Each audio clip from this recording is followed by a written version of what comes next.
Épisode 378 des Technos, enregistré 1er décembre 2022. Je tiens à préciser la date. Il est, que je dise pas de bêtises, au moment où nous enregistrons, 20h39. Je le précise également. Et si quelqu'un me parle de foot à cet instant, je me fâche. Voilà. Mais tout rouge. Tout diable rouge, je serais même tenté de dire. Voilà, c'est dit, on n'en fera pas des tonnes. On est avec Xavier et Benoît pour cet épisode 378. Bonjour Xavier. Salut Marc et salut Benoît, puisqu'apparemment ça fait un moment qu'on n'a pas fait un épisode ensemble, oui, paraît-il. Effectivement, j'ai regardé un peu dans nos archives et vous ne vous étiez plus vu, même virtuellement, depuis un moment. Salut Benoît. Salut, et effectivement, même chose, bonjour Xavier, ça fait plaisir de te retrouver. Voilà. Mais c'est marrant parce qu'en fait moi j'ai pas l'impression que ça fait si longtemps vu que je suis moi-même auditeur de Les Technos, donc moi je me barre. Je n'avais pas cette impression. Dans pas longtemps ils vont se faire et ça va la petite famille. Bon, voilà. On espère aussi que vous, de l'autre côté des écouteurs, vous allez bien, évidemment. Vous le savez toujours, on partage avec vous les sources des informations dont on vous parle dans cette revue de presse qui s'articule autour d'un espèce d'abécédaire dans lequel on triche de temps en temps, mais pas trop, et qui n'est pas complet. On fait pas toutes les lettres de l'alphabet non plus. Je vous rassure, vous qui nous écoutez pour la première fois, on saute des lettres de temps en temps, quand même. Et voilà, ça dure à peu près 1 heure. Et si vous avez pas envie de partager cet épisode dans vos réseaux parce que vous avez apprécié par exemple, ça nous ferait super plaisir. Je tiens à le préciser, tout comme par exemple, puisque nous sommes également sur YouTube en vidéo, des pouces vers le haut ou sur les applications de podcast, des étoiles à tout va et des commentaires qui sont toujours les bienvenus aussi et dans la mesure du possible. Et si ça en appelle, on vous donne également nos réponses. Voilà, je pense que j'ai bien fait le tour de la question. Mon rôle est terminé. Maintenant, ce sont ces petits garnements qui vont vous donner le résultat de leur veille technologique de la semaine. Et ça commence avec la lettre C comme chiffrement, Benoît. On va parler de Charles Quint, enfin lu, et ça n'a rien à voir avec les petits beurres. Tout à fait. C'est Charles Quint, l'on connaît bien, le personnage historique, et oui. On a en fait récemment décodé une lettre qu'il avait écrite donc au XVIe siècle et qui était largement encodée. Ça représentait visiblement un très gros travail. Et ce qui est très intéressant, c'est quand il y a le lien dans les liens du podcast, évidemment, je vous invite à aller l'écouter parce que c'est sur Radio France, donc on peut effectivement l'écouter en plus. C'est assez court, c'est quelques minutes. Et en fait, l'historienne explique le travail avec à la fois des informaticiens pour la partie décodage, attaque brute de force, etc., et le côté historique pour pouvoir mettre le contexte. Mais ce qu'elle explique, c'est que le décodage de cette lettre était tellement complexe qu'en fait, ils n'ont pas pu simplement faire une attaque informatique et puis après, on demande à l'historienne d'expliquer un petit peu peut-être des mots ou des noms qui ne sont pas très bien compris, mais qu'ils ont vraiment dû travailler ensemble de façon très proche pour comprendre, pour décoder la fameuse lettre. Et l'autre élément que j'ai trouvé très intéressant, c'est qu'elle explique que ça s'inscrit dans un travail plus large de réflexion sur le chiffrement au XVIe siècle, enfin à travers l'histoire quelque part, mais spécifiquement au XVIe siècle autour de Charles Quint, et comprendre parce qu'il avait évidemment un empire gigantesque et donc il avait un énorme réseau de communication. Et comme aujourd'hui d'ailleurs, quand on communique entre dirigeants, on veut être sûr de ne pas être lu et de ne pas être intercepté par quelqu'un inadapté. Et donc elle explique que ils étudient dans quelle mesure le chiffrement change en fonction des destinataires. Et donc, comme ça, pouvoir comprendre, est-ce qu'il y a des chiffres, est-ce qu'il y a un seul chiffre pour tout le monde? Non, c'est pas le cas. Est-ce qu'il y a des chiffres spécialisés pour certains dignitaires, etc. Donc, il y a tout un travail de recherche qui démarre. Donc ici, ils ont fait la lecture de cette lettre, et à partir de là, ils ont établi certains principes et ils sont en train de travailler comme ça sur d'autres lettres, voir les similitudes, voir les points de différence. Et je termine en notant, parce que c'est quand même assez impressionnant, donc la lettre date du XVIe siècle, et on s'attend avec les moyens modernes et de la connaissance qu'on a et tout ce qu'on a sur les systèmes hackés, etc., que quand même, XVIe siècle, on se dit, ça peut pas... Mais en fait, ils ont quand même mis 6 mois pour décoder le machin. 6 mois de travail. Donc c'est quand même pas... C'était quand même une très bonne solution avec des moyens modernes. Avec des moyens modernes, tout à fait. Mission quasiment impossible en 1547. Tout à fait. Voilà. C'est rigolo parce que c'était une époque de vive tension en Europe, ce qui nous ramène à une actualité qui est et où on sait aussi où la communication a de l'importance et le mode de communication pour la raison politique, certes, mais aussi militaire, on l'imagine, de garder, comme tu le disais, le sceau du secret, quoi, dans la communication. Xavier, une remarque, une idée. Moi, j'invite juste les gens à aller effectivement écouter, mais voir aussi l'article, parce que rien que observer cette lettre, je trouve ça, c'est super beau en fait, l'écriture et même les symboles et tout ça, je trouve ça vraiment un bel objet en soi, cette lettre. Même quand c'est écrit en François, ça reste très joli. Non mais on est loin de l'écriture actuelle des jeunes et des moins jeunes et même des moins jeunes. Oui, ok, boomer. Mais je l'ai pas précisé, mais je fais bien d'attirer l'attention là-dessus, Xavier. Effectivement, ce qui est intéressant, c'est que c'est pas simplement remplacer une lettre par une autre lettre. Non. Il y a des symboles qui ont été inventés, qui ont été introduits pour représenter parfois des lettres et parfois des mots. Donc tout ça pour rendre justement Et des doubles lettres, je vois aussi. Voilà. Oui, c'est ça. C'est par exemple, on voit. Alors pour ceux qui n'ont pas l'image, évidemment, puisque vous nous écoutez en podcast, ce qui pourrait être un W, ce sont deux L par exemple. Et c'est vrai que quand on colle deux L l'un à l'autre, la forme peut faire penser à un W. Enfin voilà, tout est un petit peu codifié de cette manière-là. C'est pas simple à décoder, évidemment. C'est pas simplement A égale 3, B égale 8. Voilà, ça va quand même. C'est Charles Quint qui a inventé l'ASCII en fait. Peut-être, mais ça doit être passionnant à réaliser. Enfin, quand on est payé pour ça à longueur de journée, voilà, c'est un peu le but. Rien à rajouter, donc comme d'habitude, si vous avez vous de votre côté un truc à rajouter, de manière non codée de préférence, n'hésitez pas à le faire en commentaire. On est à la lettre E comme environnement, Xavier. On va parler d'une carte, une carte, mais là pas une carte graphique ou une carte mère, une carte, un plan, une maps comme on dit, qui a été saluée à la COP 27. Oui, et je te remercie parce que je pense que c'est toi qui m'as pointé cette news. Donc ça s'adresse à l'environnement, c'est un sujet évidemment qui est plus que d'actualité. Et la COP27, qui est ce sommet des Nations Unies qui a pour but d'accélérer les actions qui visent à réduire, à atteindre plutôt les objectifs des accords de Paris qui visent à combattre les changements climatiques. Donc cette COP27 a salué une carte effectivement, mais sous forme c'est un site web en fait qui reprend une carte sur laquelle sont affichés les sites et les secteurs les plus polluants. Donc en fait on a des données qui sont relatives aux émissions des gaz à effet de serre avec plus de 72 000 sources dans le monde. Donc on a vraiment une cartographie un petit peu complète sur la planète. C'est une initiative qui avait été menée au départ par Al Gore avec une coalition de différentes ONG, avec des chercheurs, des spécialistes de l'intelligence artificielle, et ils se basent pour réaliser cette carte sur plus de 11 000 capteurs qui sont à la fois aériens, terrestres, maritimes. Il y a même 300 satellites. Alors l'objectif de cette carte, c'est de pouvoir visualiser les émissions de CO2 qui sont liées par exemple à la production d'électricité, de pétrole, de gaz, au transport, à l'exploitation minière, à l'agriculture. Et cette carte est un super outil pour d'une part se rendre compte des choses, mais aussi pour sensibiliser certains pays ou certains organismes. On va pouvoir aussi dénoncer un peu du greenwashing dans certains cas, puisqu'on va pouvoir dire ok, c'est bien beau votre discours, mais dans les faits, voici ce qui se passe.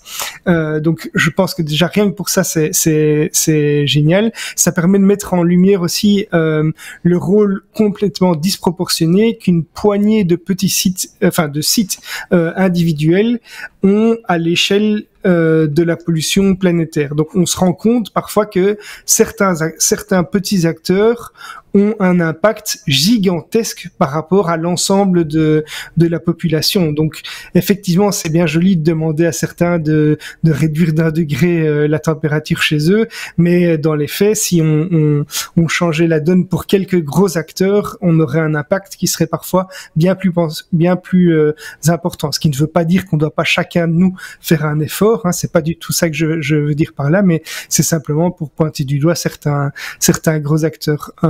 Alors la carte qui est tout à fait interactive va permettre de filtrer par secteur, par région, par type de gaz.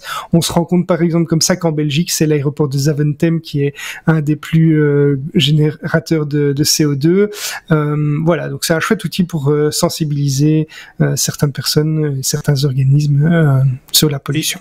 Je serais tenté de dire qu'il ne faut pas non plus, et après je passerai la parole à Benoît évidemment, s'arrêter simplement sur le fait « Ah, moi je vis dans un pays comme le Liechtenstein et on ne pollue pas ».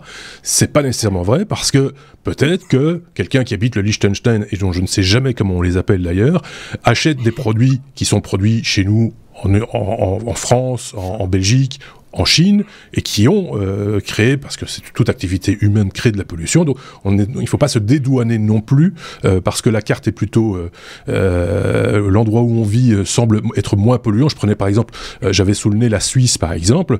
La Suisse n'est pas, quand on regarde comme ça, un pays hyper polluant, il faut le reconnaître. On a un aéroport, celui de Zurich, qui manifestement fait une grosse tache brune.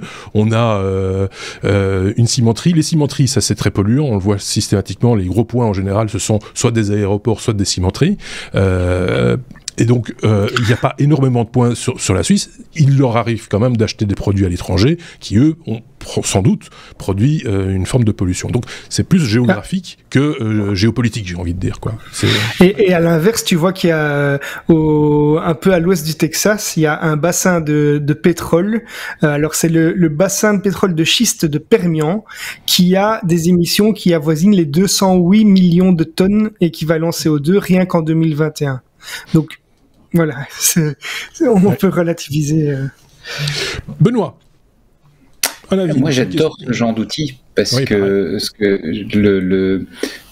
comme tu l'as dit, Xavier, le greenwashing, c'est quand même, enfin, je pense que c'est un énorme problème. J'aime pas la désinformation et c'est une forme forte de désinformation aujourd'hui. On nous vend tout et n'importe quoi sous ce prétexte-là. Alors, des outils qui luttent contre le greenwashing, il y en a depuis longtemps, mais historiquement, ils étaient assez spécialisés. C'était des trucs assez arides, compliqués à lire, tout le monde n'avait pas envie d'investir.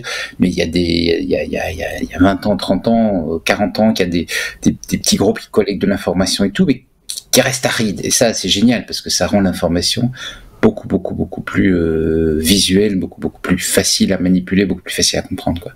Donc c'est super, moi j'adore ce genre d'outil. C'est super bien fait, elle est très bien faite, hein, cette carte, ça plante pas, les filtres sont bien faits aussi, et voilà, c'est très didactique. Je pense aux gens qui les enseignants par exemple, c'est le genre de... Moi, si j'aurais un cours de géographie sous cette forme-là, je me rappelle de mes bouquins de géographie, on avait ce genre de plan avec des bubules, avec la démographie et des trucs comme ça imprimés. Ici, c'est dynamique, on peut cliquer dessus, on peut filtrer, on peut voir exactement ce que ça fabrique et pourquoi ça pollue, etc. On voit qu'il y a des régions du monde, prenons l'Afrique par exemple, qui est très peu polluante, alors que c'est quand même un pays qui se prend les résultats du réchauffement climatique dans les dents, et pas qu'un peu. Un peu pareil pour l'Amérique du Sud. Voilà. Vous irez jeter un petit coup d'œil, on vous met les liens, et évidemment ça s'appelle climatetrace.org, on vous met les liens dans la description de ce podcast, évidemment, et si vous avez des outils similaires que vous avez repérés, vous, de votre côté, n'hésitez pas à nous le faire savoir. Je sais que du côté du logiciel libre, il y a des initiatives qui sont, comme tu disais un peu Benoît, un peu isolées, et donc du coup difficiles à croiser aussi avec d'autres données, d'autres régions et autres. Malgré tout, ça reste quand même intéressant à observer, surtout voir sur la longueur si les choses s'améliorent ou pas, j'ai envie de dire. On a fait le tour de cette question, de ce sujet qui est très intéressant, je trouve, pour passer maintenant à la lettre K. C'est pas souvent qu'on a la lettre K, faut le reconnaître. C'est pas la lettre la plus utilisée de notre abécédaire, on va le dire comme ça. Donc du coup, si vous avez un petit Scrabble, un petit mot en 4 lettres, kite, c'est comme ça qu'on dit. De quoi s'agit-il, Benoît? Kite, le cerf-volant. Donc c'était une start-up qui cherchait à automatiser la production de code à l'aide d'intelligence artificielle. Et qui, après 10 ans d'efforts, constate qu'il faut mettre la clé sous le paillasson et arrêter. Et il y a un article publié sur leur blog par le fondateur. Attends, je retrouve le nom du fondateur. Adam Smith, je sais pas, j'aurais dû si compliqué que ça, qui en fait explique de façon assez concise, mais vraiment intéressante, pourquoi ça a échoué. Et ce qu'il explique, c'est 2 points intéressants. Un, on est des radins. Nous, les techniciens, les développeurs, on est des radins. On n'achète pas des outils de développement. Ah oui. Et globalement, c'est vrai, parce que quand on regarde beaucoup de marques, en fait, proposent des outils, et c'est une manière d'attirer les développeurs. On propose des outils gratuits. Et globalement, ce qu'il dit, c'est voilà, les développeurs individuels ont tendance à ne pas acheter des outils, donc c'est compliqué de monétiser leurs efforts. Et ça va plutôt être les managers des entreprises qui vont investir là-dedans pour augmenter la productivité de leurs équipes. Mais comme il le dit, voilà, on avait démarré en disant on va améliorer grâce à l'intelligence artificielle 10 fois la productivité des développeurs. On est arrivé à peu près 20% d'amélioration. C'était pas un argument suffisant pour... Alors après, il explique comment ils sont censés pivoter sur d'autres marchés qui n'a pas vraiment donné.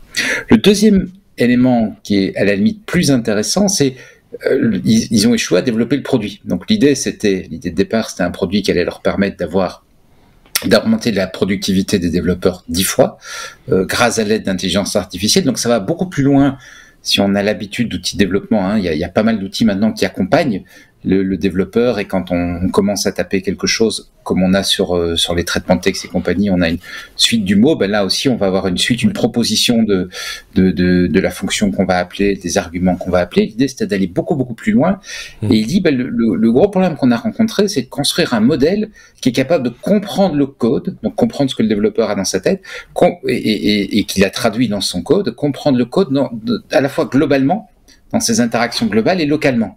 Puisque c'est effectivement une difficulté, qui fait du code le sait. Il faut comprendre ce qu'on est en train de faire dans l'ensemble global. Je suis en train de changer ici, mais quel est comment est-ce que ça s'inscrit dans la globalité, dans le pattern que je suis, dans la globalité de la solution. Et puis très localement, quelle variable je vais utiliser, comment est-ce que je vais la manipuler, est-ce que je sors ça dans une fonction séparée, est-ce que je laisse. Donc il y a plein de décisions comme ça que prennent les développeurs, qui s'appuient sur énormément d'informations qu'ils ont dans leur tête, et les modèles ne sont pas capables ou en tout cas le modèle qui sont mis au point n'est pas capable de le trouver. Après quand même 10 ans de recherche, une grosse équipe, énormément de capital qui a été brûlé, et donc voilà, c'est un petit peu un constat d'échec. Il reste optimiste. Pardon, vas-y Marc. Oui, non, je trouve ça intéressant dans le sens où c'est peut-être pratique en fait ce genre d'outil pour des gens comme moi qui sont des bricoleurs en informatique. Tu parlais par exemple de l'autocomplétion quand on commence à taper une commande. Comme moi, je fais pas ça tous les jours, c'est pas mon métier. Je fais ça un peu par passion de temps en temps. De temps en temps, j'oublie un petit peu. Tiens, comment c'est quoi ça, je sais que ça commence comme ça, paf, et directement ça me le donne et ça m'arrange. Et quand je vois les développeurs dans ma vie professionnelle, je vois des développeurs, quand je vois la vitesse à laquelle ils tapent du code, je me dis que l'autocomplétion est à la rue, quoi. Je veux dire, voilà, exactement. C'était bien d'aller beaucoup plus loin que l'autocomplétion. Hein. L'idée, c'était vraiment d'avoir des morceaux d'algorithmes qui s'écrivent tout seuls, et parce que l'intelligence artificielle, le modèle aura une compréhension de ce qu'il fallait insérer et va venir mettre le code. Et ça, bon, ben voilà, ils y sont pas arrivés. Ce que j'ai trouvé intéressant. Excuse-moi, est-ce qu'on sait sur quoi ils ont principalement échoué? Quel est l'obstacle principal qu'ils ont rencontré? Ouais. Donc ce qu'il explique, c'est vraiment la compréhension du code et de la logique du code dans sa globalité de façon locale. Et au demeurant, c'est un peu les mêmes problèmes qu'on a pour la compréhension de textes. Hein. Les textes longs, les modèles ont du mal à comprendre les textes longs. Des mots, des phrases, des petites descriptions, on commence à y arriver, mais les textes longs, on n'y arrive pas. Et c'est évident que tu peux pas écrire un bout de code qui n'est pas cohérent par rapport à l'ensemble. Mais je vais quand même arriver à le dire. Ce que j'ai trouvé intéressant particulièrement intéressant, et la raison pour laquelle je vais partager les notes, c'est que on a énormément d'enthousiasme autour de l'intelligence artificielle, et c'est normal parce qu'il y a beaucoup de choses fort intéressantes qu'on voit arriver, mais en même temps, plus on essaye de mettre de l'intelligence artificielle partout, plus on se rend compte que les gros projets complexes, il y a des choses qui sont très efficaces, on pense au deepfake et compagnie, qui sont des choses très complexes qu'on est arrivé à faire, et puis on a d'autres projets où on se casse les dents, mais vraiment, et on voit comme ça toute une série de projets, les systèmes de pilotage automatique, etc. Ça fait combien de temps qu'on nous les promet, qu'ils n'arrivent pas? Donc il y a vraiment, voilà, il y a des problématiques qui restent encore quand même fort complexes. Le bonhomme Adam Smith est quand même optimiste. Il est convaincu que d'autres réussiront là où lui n'est pas arrivé après de gros efforts. Et puis, il faut aussi l'adhésion de développeurs. Hein. Et je pense que le développeur, avant qu'il ait totale confiance dans ce genre d'algorithme, il faudra aussi du temps. Il faut reconnaître. Ou alors, enfin, je sais pas ce que vous en pensez. Vous tapez plus de code que moi. Donc, c'est, je pense, le problème de tout déploiement d'intelligence artificielle. Hein, c'est la confiance dans le modèle. Exactement. Je sais pas, Xavier. Non, mais c'est vrai qu'il y a déjà des outils qui sont très pratiques, qui font de l'autocompletion, etc. Et je comprends la difficulté pour une intelligence artificielle de savoir exactement quel est ton objectif dans le code que tu es en train de développer, parce que à moins de par exemple taper des noms de fonctions qui décriveraient vraiment mot pour mot ce que ton objectif, à part dans ce cadre-là, je vois mal comment une intelligence artificielle pourrait deviner ce que tu veux faire effectivement. Est-ce qu'il faut déclarer, simple question comme ça, Benoît, justement, le point de départ, est-ce qu'il faut, je sais pas si tu sais comment ça fonctionne, comment a fonctionné son système, est-ce qu'il faut déclarer une architecture ou un... Ne me demande pas des questions trop détaillées sur le système, comment il fonctionnait, je ne connais pas. Parce que ça répondra à la question de Xavier quelque part. Tu vois, c'est de dire, ok, s'il y a déjà une espèce de schéma bloc de ce qu'on veut créer, bah là, effectivement, on n'a plus besoin de réellement la finesse d'analyse. Par contre, si c'est du début à la fin, en commençant en haut à gauche et en terminant en bas à droite, c'est plus compliqué, évidemment, d'avoir tous les résultats qu'on veut. Voilà. Les développeurs qui nous écoutent, parce que je sais qu'il y en a, évidemment, apprécieront, et ils n'hésiteront pas, comme je le dis chaque fois, à faire leurs commentaires, et peut-être que certains d'entre eux ont déjà eu l'occasion d'utiliser ce type d'algorithme, celui-là en particulier, pour les aider dans leurs tâches, leur boulot quotidien. Passons à la lettre N comme Neuralink. Xavier, Neuralink, c'est une des sociétés de Elon Musk, donc on ne vous parlera pas de Twitter non plus. Comme ça, c'est clair. Mais il y a une annonce, apparemment, ça s'accélère du côté de Neuralink. Oui, alors on doit faire attention, hein, parce que ce serait pas la première annonce que Elon Musk fait et qui est postposée de plusieurs mois, voire plusieurs années, mais juste un effectivement... exemple, juste un exemple, il s'est fâché avec Apple hier à 11h37 et il est rabiboché ce matin à 9h12. Mais ça a fait les gros titres de la presse tech, hein, voilà. Donc tout ça pour dire que le troll Musk fonctionne bien. Oui, mais donc en fait Elon Musk et les ingénieurs de Neuralink ont estimé mercredi, c'est ce qu'ils ont annoncé, que d'ici 6 mois on pourrait voir ces fameux implants qu'on branche, qui sont connectés à l'intérieur des cerveaux, on devrait pouvoir les voir d'ici 6 mois. Donc en fait ces implants, pour rappel, ils servent à communiquer directement avec par la pensée, donc ça permet de mettre de faire interagir le cerveau humain avec des machines dans le but de récupérer certaines capacités, hein. Par exemple, si c'est installé dans la moelle épinière ou dans les yeux, on va pouvoir récupérer la mobilité ou la vision. On peut récupérer certaines fonctions cognitives, etc. Ils disent qu'ils sont prêts pour les humains. Ils ont déposé tous les documents nécessaires à la FDA, qui est l'agence chargée de la santé publique aux États-Unis, et ils s'apprêtent donc à déployer ça sur les humains. Alors, comme je disais, on doit être prudent parce qu'en juillet 2019, ils avaient annoncé que ce serait que les premiers tests sur les humains auraient lieu en 2020. On est déjà presque 3 ans après, mais au-delà de cet objectif de traiter des maladies neurologiques, l'objectif ultime d'Elon Musk, c'est aussi de s'assurer que les humains ne soient pas dépassés intellectuellement par les systèmes d'intelligence artificielle. Donc il veut garder une longueur d'avance sur les machines en intégrant des machines dans le corps humain. Donc voilà, c'est un projet. Il y a du pour et du contre à ce genre de ça répond de projet, à la question que je me posais. Est-ce qu'on est sur de la médecine c'est parce que bon, rendre la vue à quelqu'un qui a un problème de vue, rendre la mobilité à quelqu'un qui a un problème de psychomoteur par exemple, on est dans l'ordre de la médecine. Mais ce que tu expliques à la fin de ce que tu nous expliquais, c'est du transhumanisme. Ça n'a plus grand chose à voir avec la médecine. Benoît, un avis? Sur ces annonces de produits qui ne sortent jamais, je vous invite à regarder The Dropout si vous avez Disney+.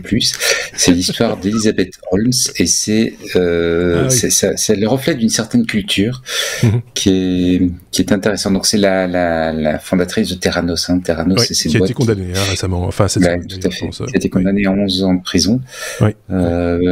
Qui était un peu dans la même démarche d'annoncer monts et merveilles. Oui. Et dans le domaine médical, c'est quand même toujours un peu... Dans le domaine médical en plus. Oui, c'est ça, parce que bon, tu annonces la sortie d'un robot ménager, il sort pas, voilà, tant pis. Tu annonces la sortie d'un outil qui va peut-être rendre la vue à des malvoyants, et ça sort pas. Tu crées une attente auprès de certaines personnes. Bien sûr, c'est cruel d'agir de la sorte. Donc, il faut quand même faire un petit peu attention à ce qu'on dit. Et puis, on touche à la santé des gens de manière générale aussi.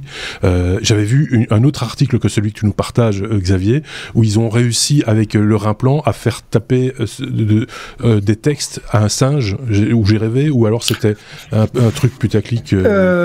Oui, j'ai vu des choses comme ça. J'ai vu aussi des choses où ils les faisaient jouer à des jeux vidéo et ils arrivaient à améliorer leur performance, ou bien à les faire jouer à des jeux vidéo juste par la pensée. Donc au lieu d'utiliser un joystick, c'est la pensée du singe qui contrôle par exemple sur un Pong qui contrôle le petit plateau. Donc il y a des choses qui vont être réalisées, c'est certain, et notamment pour des choses aussi simples entre guillemets, je mets bien entre guillemets, que parfois restituer la vue à certaines personnes, parce que des fois c'est juste un petit problème physique, mais qui peut être rétabli par l'électronique. Donc je suis certain qu'ils vont arriver à faire des merveilles, mais pas que. Donc, par rapport aux singes qui jouent aux jeux vidéo, les Twitchers doivent s'inquiéter. Bah oui, finalement. Allez, on passe à la lettre O comme Wenfinity. Benoît, alors c'est toujours plein de mots que je comprends pas chez Benoît quand il poste ces messages. On va parler d'une CNC. Ça, c'est voilà. Donc c'est pour ceux qui font. Ça va plaire à Aurélien. Ça va plaire à tous les makers, tous ceux qui font. Donc voilà. Il a tout compris, Marc. On va parler d'une CNC. J'en parle de temps en temps, en fait, de cette marque Wenfinity. Oui, c'est pas la première fois. J'ai un de leurs modèles et j'en suis assez content. Et c'est donc un fabricant de CNC canadien qui vient avec des produits qui sont assez intéressants parce que le rapport qualité-prix est quand même assez agressif.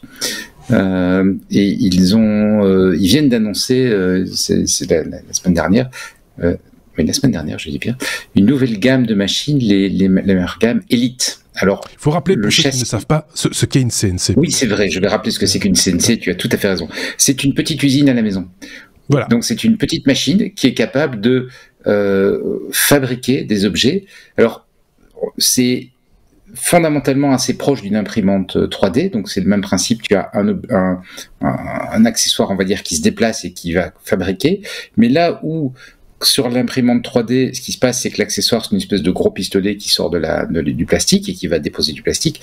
La CNC, ça va être l'inverse, c'est la machine qui va enlever de la matière, donc tu pars d'un bloc, tu enlèves de la matière et ce qui reste, c'est ton objet fabriqué, comme si tu avais pris tes ciseaux à bois et que tu avais coupé pour sculpter ton objet. En fait, ça va de la gravure, du métal, ou ce que tu veux. Ça va, oui, c'est ça. Ça va de la gravure, on va dire simplement de retirer une couche, on va dire, jusqu'à de couper des planches, en gros.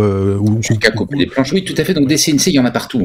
Il y a énormément de produits aujourd'hui qui sont fabriqués à partir de CNC parce que c'est l'usine la plus pratique. C'est l'usine qui est reprogrammable très très facilement. Et vous ne vous retrouverez pas comme un petit point sur la carte dont on a parlé plus tôt. c'est une petite usine, toute petite usine. C'est voilà. pour ça. Toute petite usine.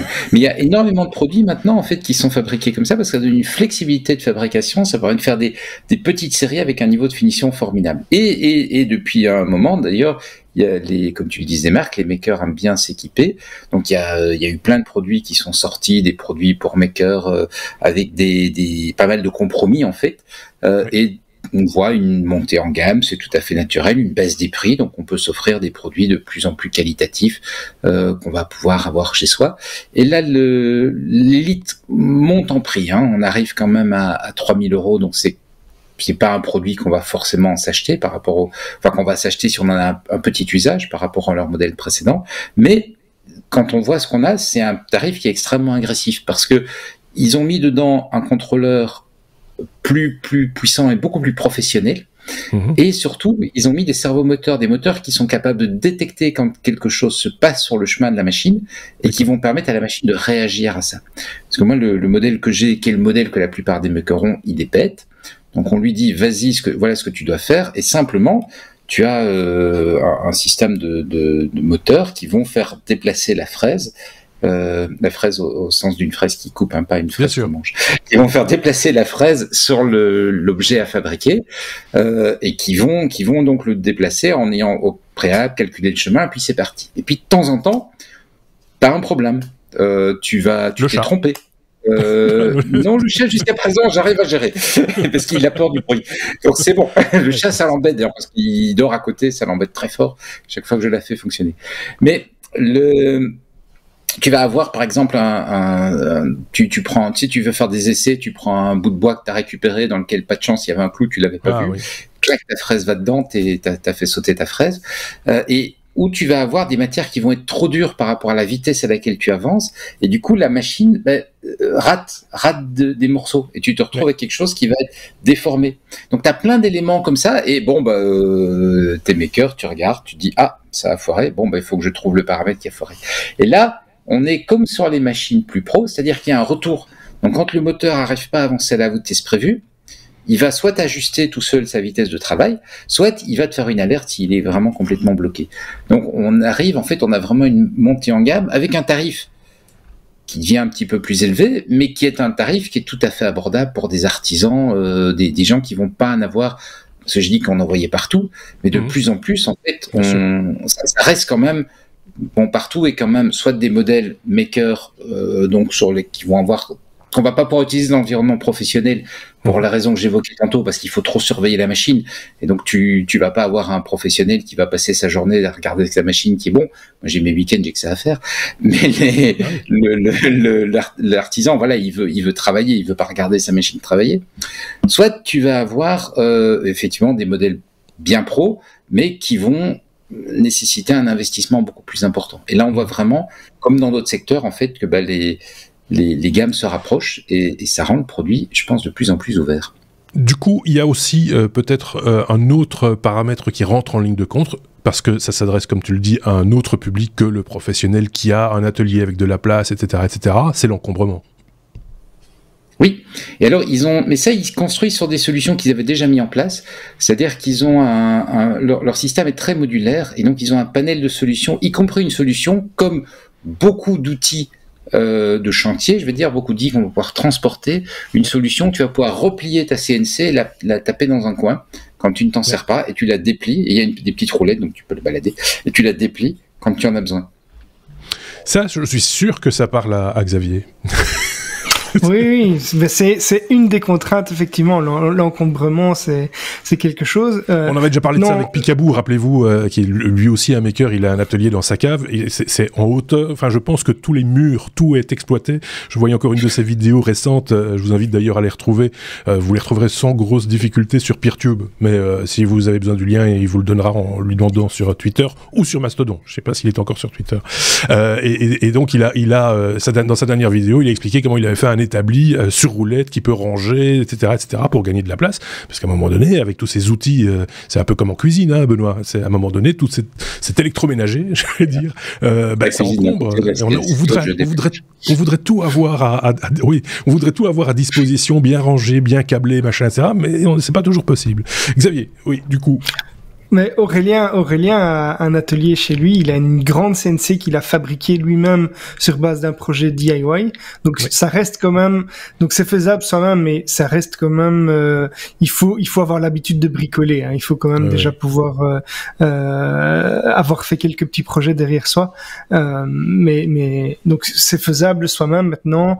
Pas complètement, puisqu'on doit quand même acheter certains composants, mais ça se démocratise effectivement et reste le souci de l'encombrement. Donc si on peut trouver des solutions pliables, c'est pratique effectivement. Oui.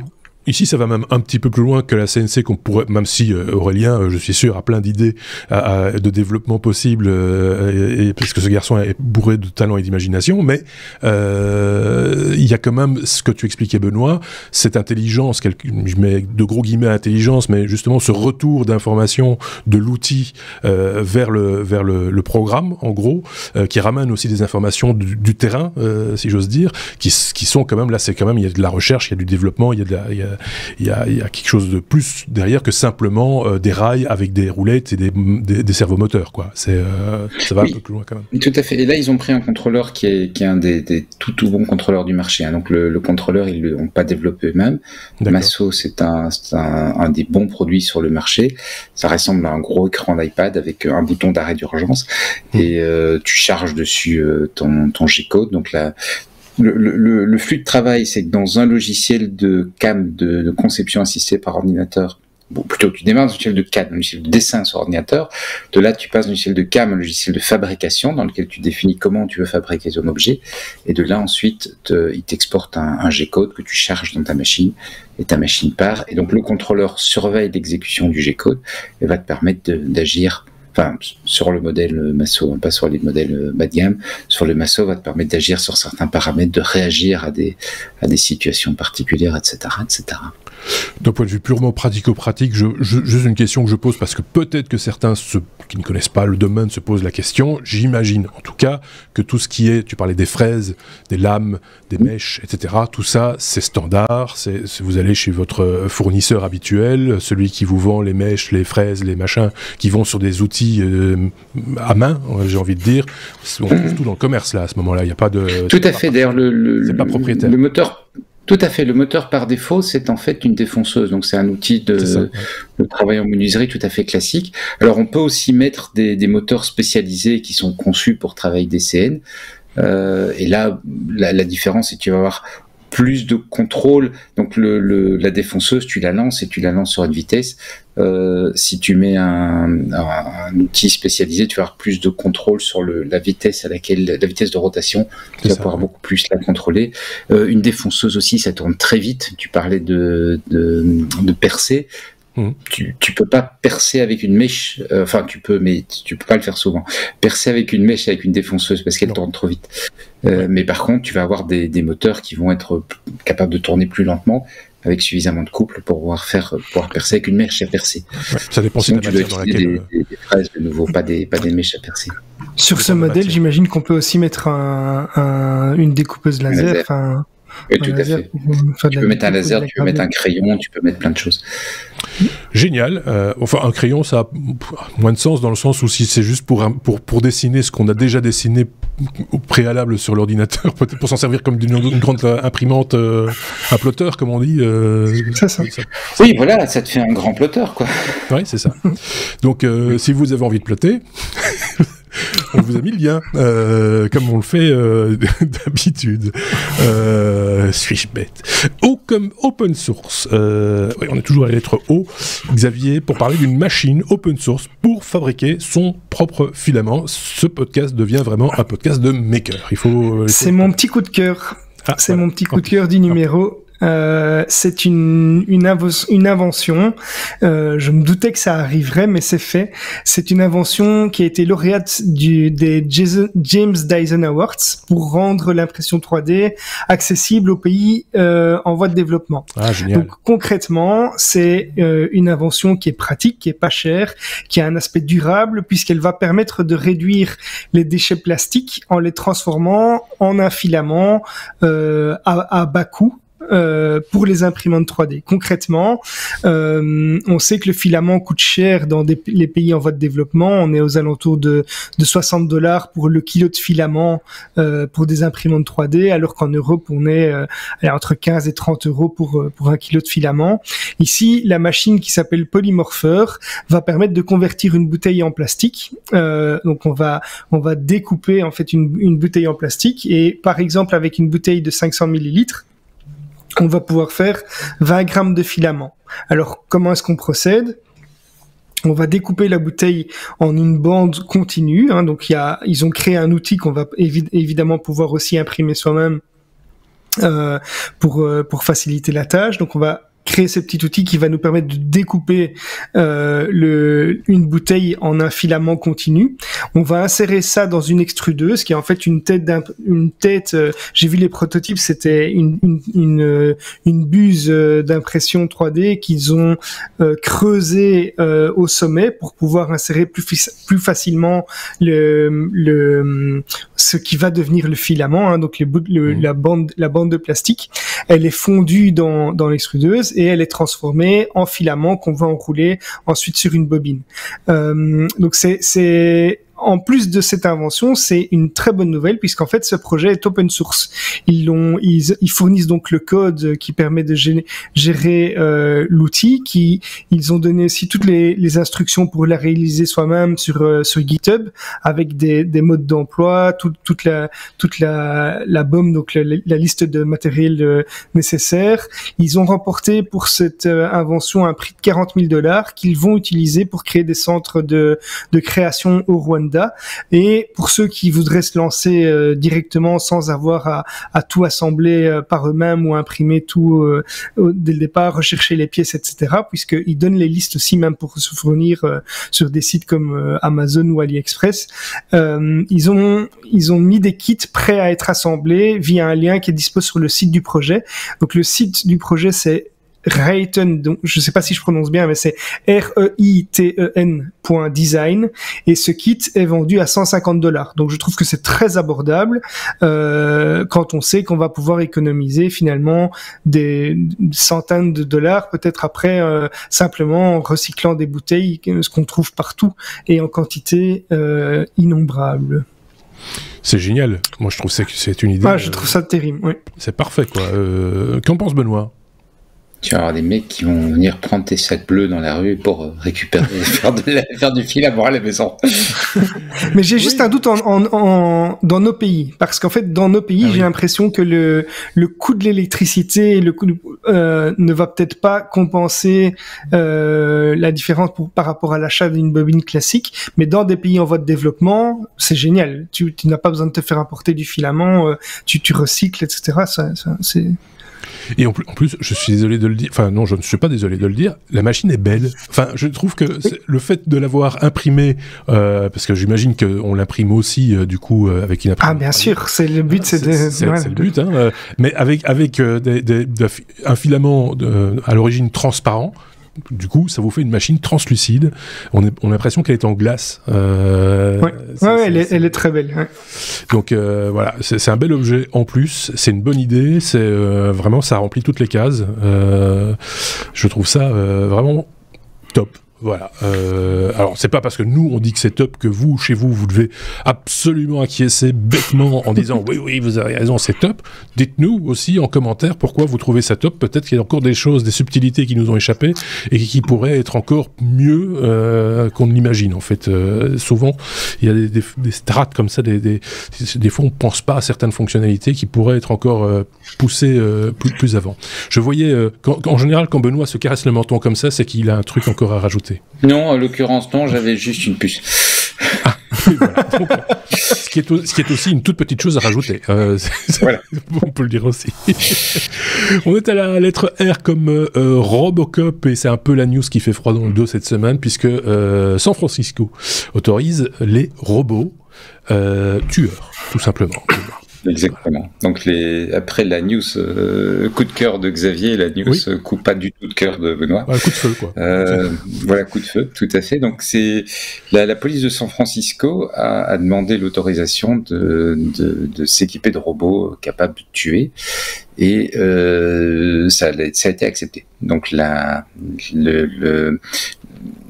évidemment aujourd'hui, la police le présente comme étant voilà, ça va être très limité, c'est pour des cas vraiment bien spécifiques, pour si on imagine être confronté à une attaque de grande ampleur, leur idée n'étant pas dans un premier temps, parce qu'il y a déjà beaucoup de robots policiers en fait, à San Francisco notamment, ils ont des robots qui servent, des robots de surveillance, mais aussi des robots pour, tu sais tu te souviens avec la crise de l'immobilier, là, quand il a fallu évincer pas mal de gens de chez eux, maintenant ils ont des robots pour aller dire aux gens, voilà, il faut que vous partiez.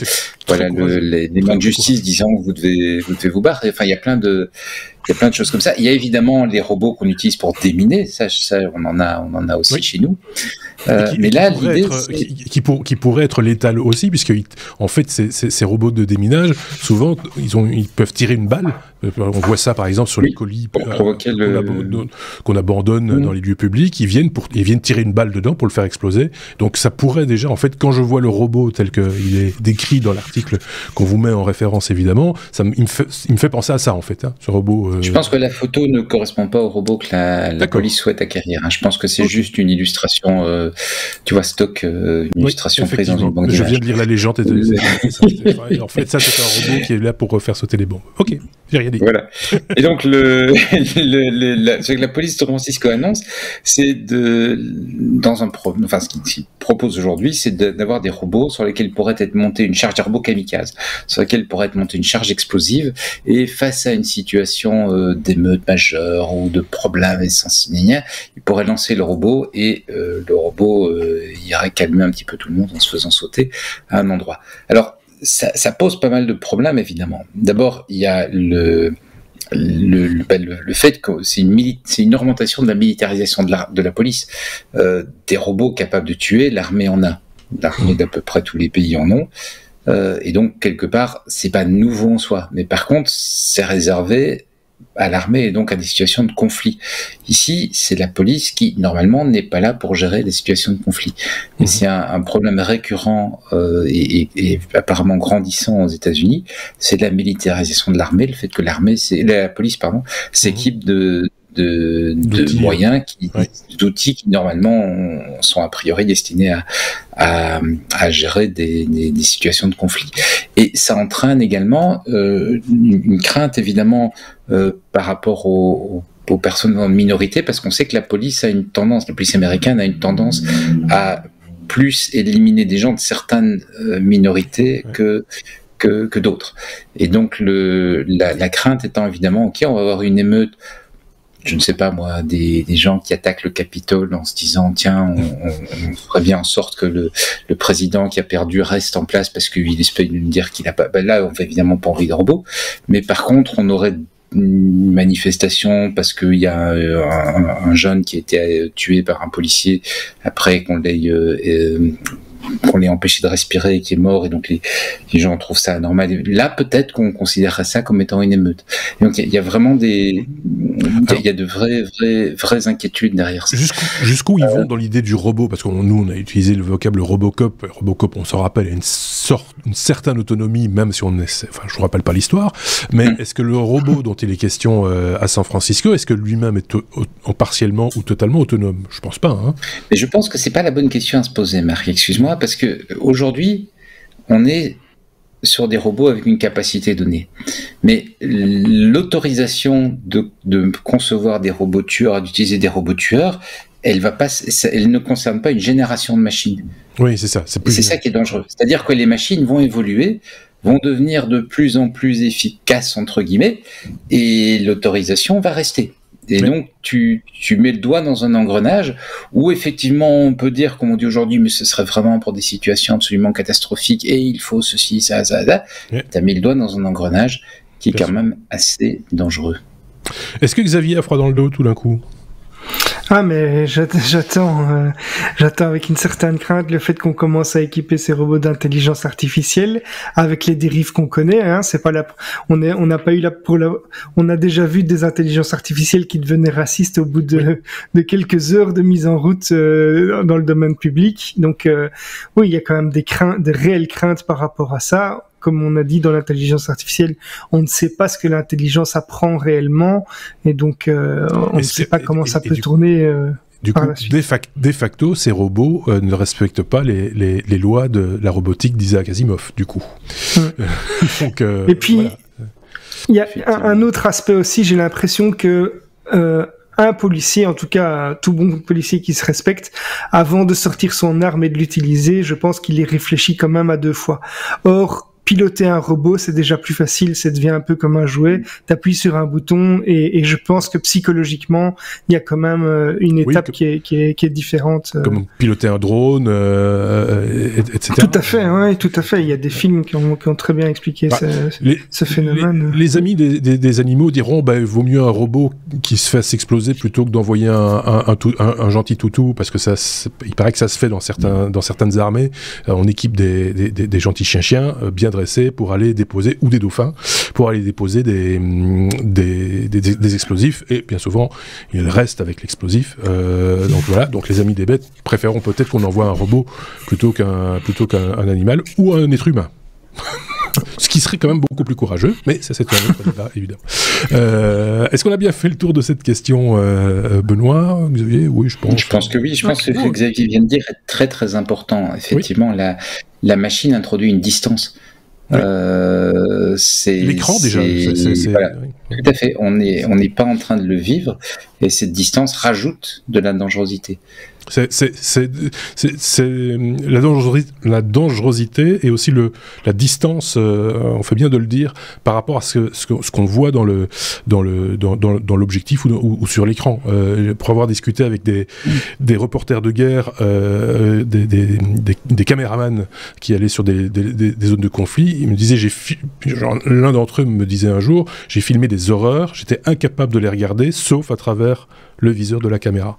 Parce que les viseurs de la caméra, des caméras professionnelles, je le tiens à souligner au passage, ne sont pas en couleur, ils sont noir et blanc déjà, ce qui peut avoir son importance, et donc ça mettait une distance par rapport au sujet filmé, et là ça redevenait du travail, en gros, et voilà. Et ça, c'est un peu inhumain, quoi. Enfin, même pas qu'un peu, c'est même totalement... On est déjà à la lettre W comme oui mais non, Xavier. Dans cet épisode, il y a un oui mais non. Rappelons ce qu'est un oui mais non, si vous le voulez bien. C'est une information technologique, certes, mais improbable. Mais technologique, certes, mais improbable. Est-ce que c'est une information technologique, Xavier, ou Alors, c'est pas tout à fait technologique. Ça concerne une société dans le domaine de la technologie, mais et ici, dans ce oui mais non, c'est plutôt un coup de gueule. Et je sais que c'est un coup de gueule qui te tiendra à cœur également. J'aime bien moi les coups de gueule. Puisqu'on parle ici de publicité mensongère, et ça va nous donner un petit lien, puisqu'on trouve de plus en plus d'articles, de faux articles de presse qui sont en fait des publicités déguisée. Ici, c'est pas tout à fait le cas. C'est une affaire judiciaire qui implique Google, qui est poursuivie pour publicité mensongère. En fait, on a remarqué que Google avait payé des stations de radio pour diffuser des spots publicitaires qui faisaient intervenir des influenceurs radio, c'est-à-dire des DJ, des animateurs, des personnes qui ont une certaine influence sur les chaînes, pour faire la promotion d'un smartphone, à savoir le Pixel 4. Le problème, c'est que ils ont fait ces pubs sans même avoir testé et avoir eu l'appareil entre les mains.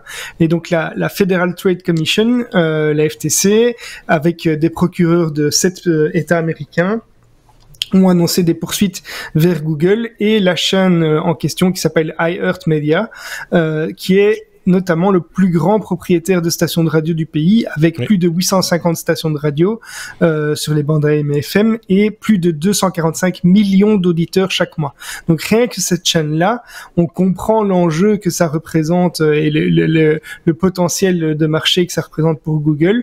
Google aura en plus de ça payé 11 autres radios, et c'est considéré d'autant plus grave par la commission que les gens se basent en fait vraiment beaucoup sur les avis qui sont données par les premières personnes qui testent des appareils. Quand vous allez acheter un appareil et que c'est un appareil qui va sortir, mais le premier réflexe, et c'est mon cas aussi, c'est de regarder ce que pensent les personnes qui l'ont entre les mains. Si tout le monde vous dit que l'appareil est génial alors qu'ils l'ont même pas testé, en fait, vous êtes complètement trompé, et c'est ce qu'on leur reproche ici. Donc Google aurait payé ces annonces plus de 2,6 millions de dollars rien qu'à iEarth Radio et 2 millions de dollars aux autres réseaux. Donc ça fait 4,6 millions de dollars qui ont été dépensés pour faire de la fausse publicité.